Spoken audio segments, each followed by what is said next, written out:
Roger&Sons was my father's heart and soul. As kids, my brother and I, we really saw the hard work that our father has put into this business, and we were truly motivated by it.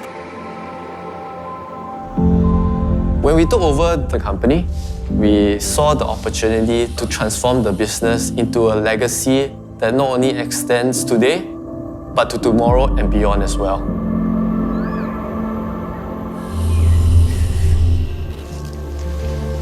One of the greatest dreams is for us to put together traditional and modern techniques so that we can push the boundaries of what we can build. From giving all these trees a second life, we truly believe that sustainability is a journey and is a guiding principle in whatever things that we do.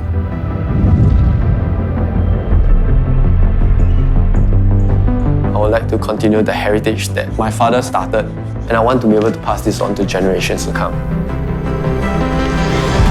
Hopefully when Ba looks down on us from heaven, he has a smile on his face and you know that he's proud of us. We are really trying our best and we're doing something that's greater and something that's bigger than us. It's a promise that I made to my dad that we want to be able to preserve and continue his legacy.